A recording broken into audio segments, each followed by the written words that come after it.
우리 창세기 말씀 봅니다. 창세기 1장 26절부터 마지막 절까지 한번 봅니다. 1장 26절부터 31절 말씀. 자, 같이 선포합니다. 자, 시작.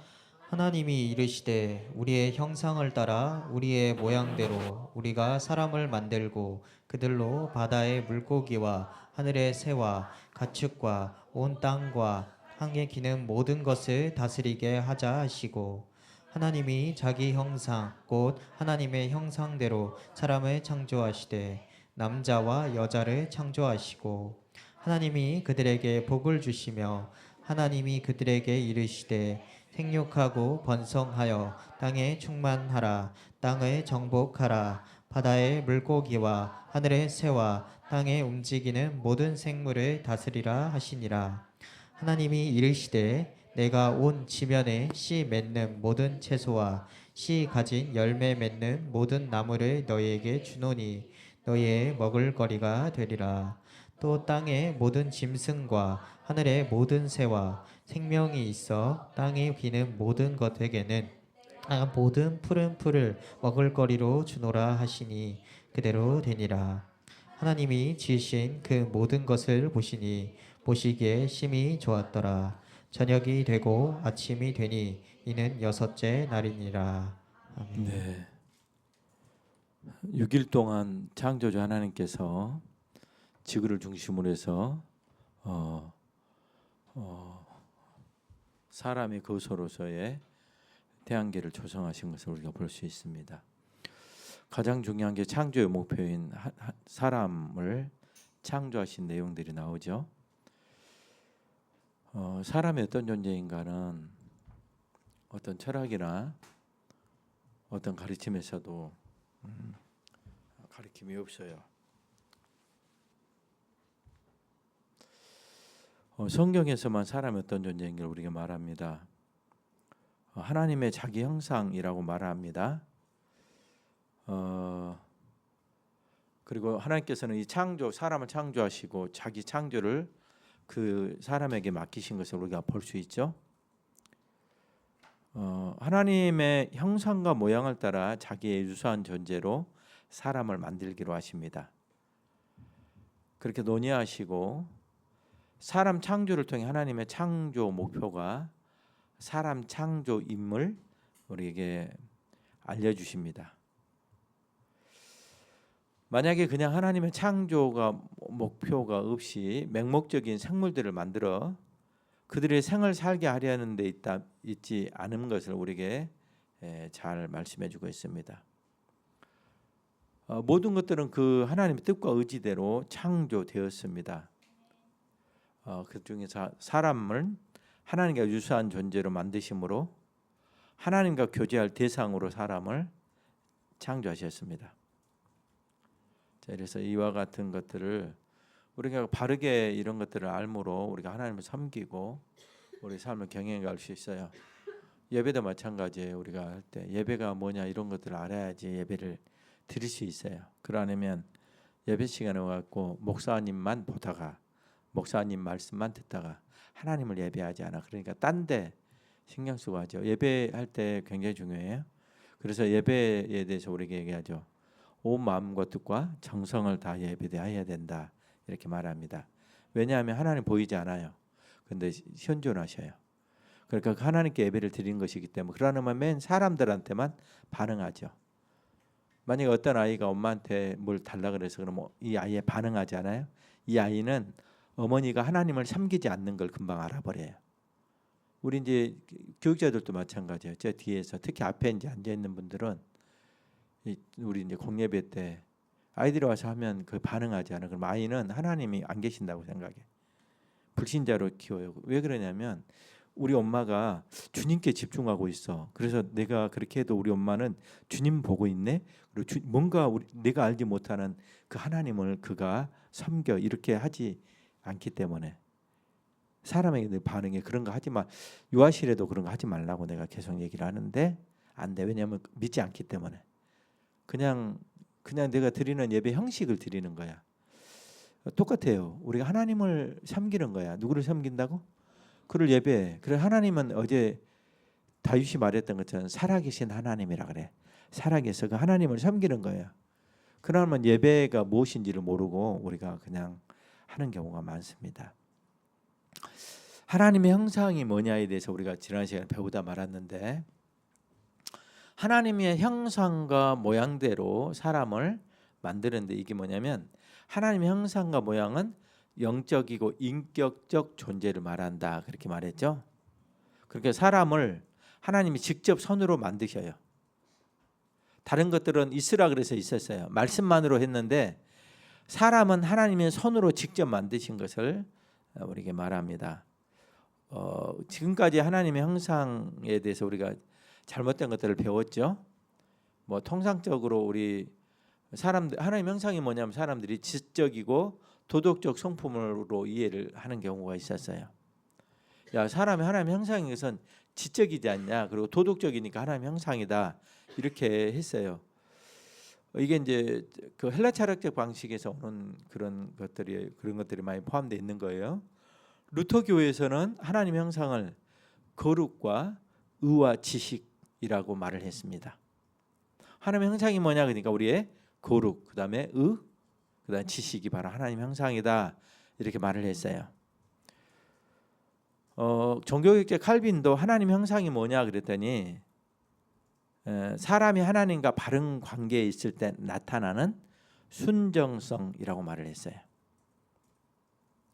사람과 하나님의 바른 관계에 있을 때 나타나는 그 순정성이 바로 하나님의 형상이다, 이렇게 말을 했습니다.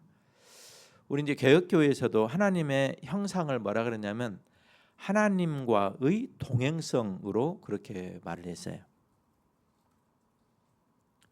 이런 것들은 바른 하나님의 형상 개념이 아니다가 우리가 배웠습니다, 지난 시간에. 하나님의 형상은 하나님의 인격, 영적이고 인격적인 것을 말합니다. 왜냐하면 하나님은 무한한 영이시고 절대적 인격이시기 때문에 그렇습니다. 이 하나님은 형상이 없어요. 모양이 없어요. 그런데 왜 하나님을 형상과 모양이라 했냐? 그래, 존재하시기 때문에. 우리는 어떤 것을 알 때, 이건 컵, 이건 성경책 이렇게 알 때 우리는 모양과 형상으로 그 존재를 알아요. 창조 세계에 속해 있는 모든 것들은 어떻게 하냐면 그 각 계물로 존재해, 그죠? 형상을 가지고 존재하기 때문에 우리가 그렇게 하나님의 형상과 모양이라고 말을 해요. 하나님의 형상과 모양은 하나님의 영적이고 인격적인 것을 말합니다. 인격이신 하나님이 사람을 자주의 인격을 따라 인격체로 지으셨기 때문에 그렇습니다. 그러니까 하나님의 형상은 뭐냐 그러면 하나님의 형상의 정의는 하나님의 인격인 것처럼 사람이 인격이 되는 것을 말합니다. 인격이 뭐냐 그러면 우리가 배웠죠. 인격은 자기 의식의 주체. 내가 의식 작업을 해요. 그리고 자기 결정의 주체, 자기 행동의 주체, 이걸 인격이라 그래요.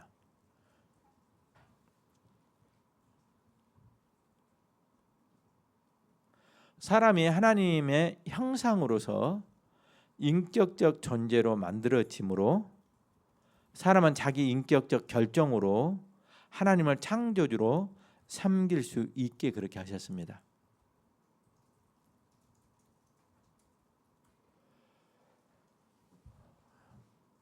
제가 이제 인격에 대해서는 많이 설명을 했기 때문에 오늘은 많이 설명을 안 합니다. 인격은 자기가 결정해서 하는 것이기 때문에 책임이 자기에게 있어요. 그러면 이제 우리가 타락했는데 타락 이후에 사람은 하나님 형상이 없어졌냐? 그렇지 않아요.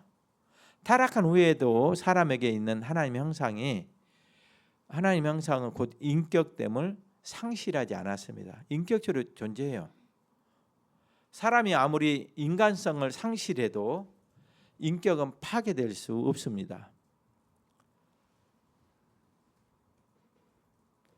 인격은 최소한의 형태라도 남아서 사람이 사람으로 남음을 유지합니다. 타락해서도. 이해되셨죠? 사람이 인격이므로 도덕적 성품을 가지고 있어요. 그래서 성경은 뭐라 그러냐면 무릇 지킬 만한 것도 너희 마음을 지키라 이렇게 말해. 뭘 지키라고? 그리고 여기 나왔다고 우리가 하나님께 우리 마음을 드리거나 우리의 마음과 뜻과 생각을 드리는 게 아니야. 그러니까 여기 나왔어도 우리의 생각은 다른 데 있어요. 우리 의식이 그래요. 굉장히 무섭죠. 그죠? 그러니까 뭘 지켜야 되냐? 마음을 지켜야 된다 이렇게 말을 해요. 이거 우리의 인격을 말해. 인격. 그러니까 우리가 인격이므로 우리는 또 도덕적 성품을 가지고 있습니다. 인격체들에게만 도덕적 성품이 있어요. 인격에는 지성과 무지가 필수적입니다. 그리고 의지에는 도덕적 성품이 필수적으로 포함돼요. 그죠? 사람이 인격인 한 사람은 하나님의 형상입니다. 창조자 하나님은 사람을 인격으로 만드시고 인격으로 대하셨다. 그렇게 여러분이 배우셨죠?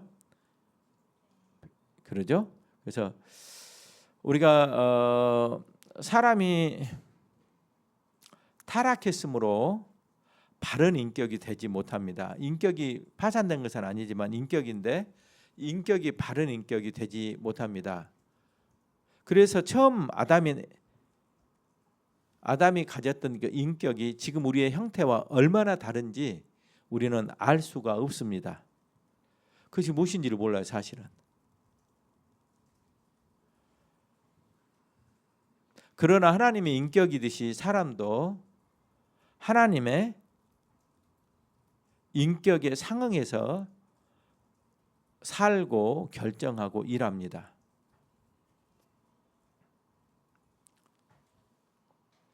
그럼 사람이 인격이기 때문에 자유의지를 가져요. 뭘 갖는다고요? 또는 자유결정이라 그래요. 우리는 아무리 부모가 얘기하고 하나님 얘기해도 자기 결정으로 자기 인생을 살아갑니다. 하나님은 사람이 스스로 결정하고 선택할 수 있도록 자유의지를 허락하셨습니다. 그러니까 인격이 되게 하신 거죠. 하나님은 자기 일을 자기가 스스로 결정하고 확정하십니다. 하나님은 주체적이고 주권적으로 일하십니다. 하나님은 어떤 것에 의해서 일하지 않고 자기 주체적으로 일하고 결정하셔. 이걸 하나님의 절대 주권이라고 말을 합니다. 하나님이 절대 주권이 있다라는 말은 하나님이 인격적인 분이다라는 말이에요. 그리고 하나님께서는 이 모든 일을 사전에 계획하십니다. 따라서 자기의 복사물이어서 형상이 될 사람을 지으시되 자기의 인격에 따라서 사람을 인격체로 지으셨습니다. 그러므로 사람이 창조된 후에 한 결정들은 다 자기의 결정이고 자기의 일입니다. 자기 인격적 결정이에요. 그러니까 근데 이제 우리는 늘 핑계를 대죠. 그죠? 그러니까 우리 굉장히 중요해요. 어떤 인격적 결정은 거기에 따른 책임이 반드시 우리에게 따라요. 그런데 우리가 인격적 결정을 할 때 자기 지식을 따라 결정할 수밖에 없다 그랬죠. 그런데 하나님은 전지하시죠. 하나님은 무엇이든지 다 아심으로 자기의 결정에 외적 사물의 지식을 필요로 하지 않으십니다. 그리고 스스로 모든 일을 자기의 계획과 지식에 따라 결정하고 일하십니다. 아멘. 하나님은 인격적 존재 분이기 때문에 그래요. 인격적 결정은 지식이 선행합니다. 그죠? 사람의 경우도 지식이 있어야 바른 결정을 할 수 있어요. 지식이 없으면 바른 결정을 못하고 다른 사람의 의견에 종속되어 독자적인 결정을 할 수가 없습니다. 자기의 일을 자기가 독자적으로 결정할 수 없으면 바른 인격이 되지 못하죠. 인격체로서 바로 선 것이 아닙니다. 그러니까 우리가 미성년자들에게는 부모의 동의를 구하는 게 왜 그러냐 그러면 인격의 미성숙 때문에 그러는 거예요. 그러면 어린 아이들만 그러냐? 그렇지 않아요. 죄인은 죄로 오염됐기 때문에 자기 인격적 결정을 해도 그것이 여전히 자기 존재를 파괴하는 방식으로 일을 해요. 다 자기가 좋아서예요. 자기 욕망이 있어서 하고. 근데 그것이 결국 자기를 죽음에 이르게 하고 그것이 바로 바른 결정이 되지 못하는 것이죠. 이처럼 우리가 자기 일을 자기가 독자적으로 결정할 수 없으면 바른 인격이 아니고 인격체로서 바로 선 것이 아닙니다. 아직 인격이 완성되지 못한 것이고 바른 하나님의 형상이 되지 못한 것을 말합니다. 그러니까 우리나라 속담에 이런 말이 있어요. 무식하면 용감하다, 그런 얘기가. 그러니까 무식하면 얼마나 이게 위험한 일인지 모르고 그냥 해요. 네. 사람이 자기 일을 결정하면 그것은 자기 결정이므로 자기 책임이 됩니다. 그러니까 인격은 자기 자유의지에 의해서 스스로 의식 작업을 하고 그 의식 작업에 따라 스스로 결정하고 또 자기 주체적으로 행동합니다. 그러므로 인격은 자기 일들을 자기가 책임지는 것을 뜻합니다. 이해되죠? 자, 봐요. 강아지가 개가 이렇게 어떤 행동을 하잖아요. 개가 어떤 행동을 하는 것은 의식 작업에 의한 것이 아니라 본성으로 해요. 뭘로 한다고? 그러니까 막 개가 가서 막 조그만 강아지가 다가오니까 좋아서 다가오는데 물어버린 거야. 두개골이 깨졌어. 그래가지고 막 했어요. 근데 그것은 누구 책임이야? 이 개가 결정을 해서 한 거야? 사람이 잘못한 거야? 에? 누가 잘못한 거야?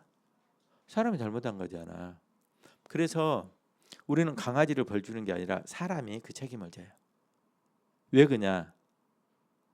죄는 인격적 범행이에요.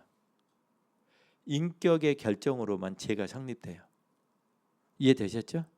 사람이 칼로 사람을 찔러도 그 칼이 사람을 찌른 거잖아. 근데 왜 칼을 심판하지 않냐? 여러분 법정에서 칼을 심판한 거 보신 분 손 들어봐. 없죠? 예, 칼이 나쁘다고 한 사람도 얘기하지 않아요. 그럼 누가 하냐?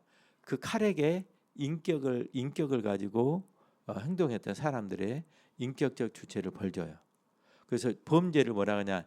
인격적 죄라 그래요. 뭐란다고? 죄는 인격적 존재에 의하면 성립돼요.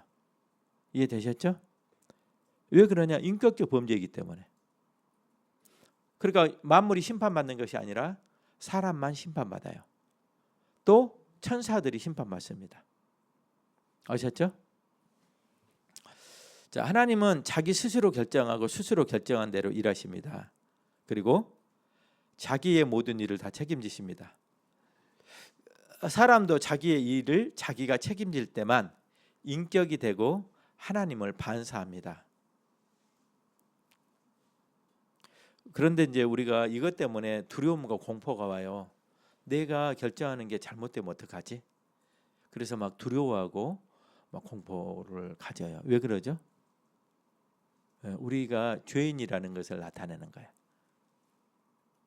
죄는 우리 안에 하나님이 주신 축복을 다 두려움과 공포로 바꿔버려요.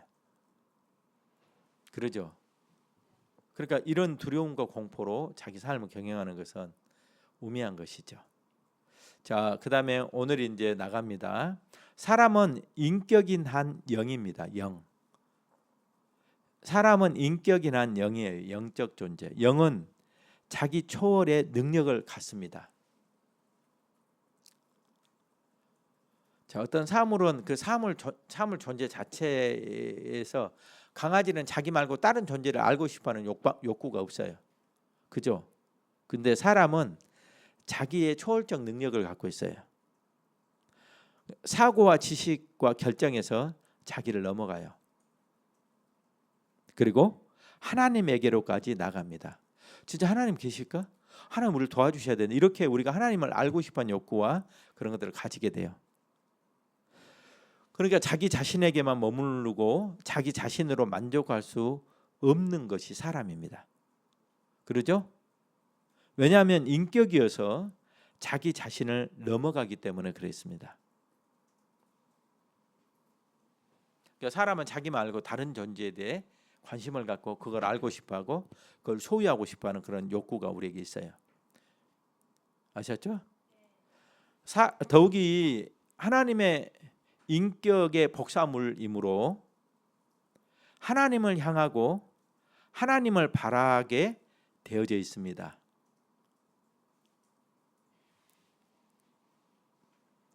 자, 우리가 인격이죠. 근데 우리의 원본이 뭐예요? 원본. 우리의 인격은 원본에서 완성되겠죠. 우리의 인격이잖아요. 우리 인격이 어떻게 완성되냐? 원본에서 완성되는 거잖아. 그래 안 그래요? 그러니까 인격은 그 원본에서 완성되고 그 원본에서 만족을 얻습니다. 사람은 인격으로서 참 인격이신 하나님의 복사물이므로 하나님을 좋아하고 하나님으로만 만족할 수 있게 되어 있어요.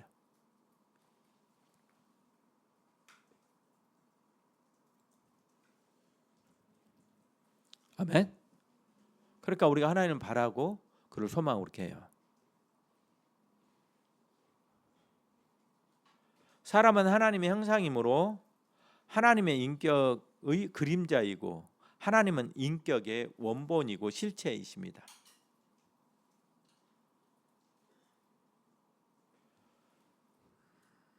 사람은 하나님 앞에 바로 설 때만 인격으로 바로 서고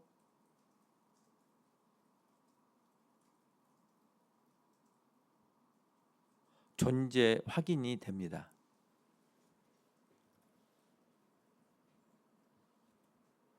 아멘. 내가 어떤 존재인가에 대한 자기 존재 확인은 하나님의 얼굴 앞에서 돼요.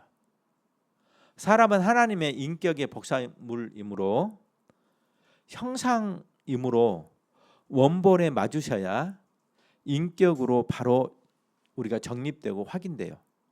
내 인격이 지금 이렇게 얼마나 병들었는지, 내 인격이 얼마나 망가졌는지를 우리가 아는 것은 그 원본 앞에 설 때만 우리의 인격이 바르게 정립되고 확인되는 거예요. 우리가 그런 거죠. 사진은 그림 원형이 있어야 되는 거죠. 그러죠? 그러므로 사람은 하나님 앞에 바로 설 때만 하나님을 복사하며 하나님의 형상이 됩니다. 아멘. 이와 같이 여러분들이 하나님 형상 개념에 대해서 우리가 바르게 알지 못하면 우리가 이제 세상 살아갈 때도 똑같아요. 우리는 또 다른 우리의 그 동료들이나 우리의 윗사람이나 아랫사람이나 다 인격적 존재로 있어요. 창조주 하나님은 그가 창조주이심에도 불구하고 피조물인 자기 형상으로 지은 사람을 자기 인격적 존재로 대해 주신다. 이게 엄청나게 중요한 거예요. 우리의 사랑이나 모든 인간관계는 인격적 관계에서만 성립돼요. 기독교적 역사가 없는 사람들은 그러니까 사람의 인격을 모독하고 밟고 짓밟고 이런 일들을 서슴없이 해요. 왜 그러냐면 사람이 어떤 존재인지를 알지 못하기 때문에. 유물론에서는 사람을 도구로 생각합니다. 돈을 벌어주는 도구, 그다음에 우리에게 유익을 주는 어떤 도구 이상의 아무 가치를 갖지 못해요. 그러나 우리가 하나님의 형상으로서 우리가 영적이고 인격적 존재라고 할 때 우리의 사랑의 교제는 인격적 관계를 통해서 우리가 합당하게 세워져요. 또 우리의 삶에서도 우리 가정이나 교회에서도 우리가 바르게 서는 것은 인격적 관계를 통해서 인격적 교제를 통해서 사랑의 교제를 나눠요. 아멘. 그게 엄청 중요하죠. 그렇게 할 때만 우리는 안정되고 평강 가운데서 우리의 존재의 의미를 가질 수 있습니다. 아멘. 우리 다 같이 기도하도록 하겠습니다. 오늘 창조주 하나님께서 자기 형상대로 사람을 만드시는데 이 자기 형상이 바로 영적이고 인격적 존재로서 사람이라는 것을 우리가 오늘 배웠습니다. 그렇게 우리가 오늘 말씀을 통해서 창조주가 자기 창조 피조물인 사람을 영적이고 인격적 존재로 만드시고 그리고 인격적으로 대해 주셨습니다. 이런 은혜 안에서 우리가 살아가고 또 얼마나 큰 은혜를 받고 우리가 우리를 바르게 알므로 우리 인생을 바르게 살아갈 수 있고 우리 인격의 원형으로서 하나님 앞에 우리가 설 때만 우리가 바른 존재로 설 수 있고 또 자기 존재 확인을 할 수 있어요. 이렇게 여러분들이 바르게 주 앞에서 세워져 가기를 원합니다. 함께 우리 기도하도록 하겠습니다.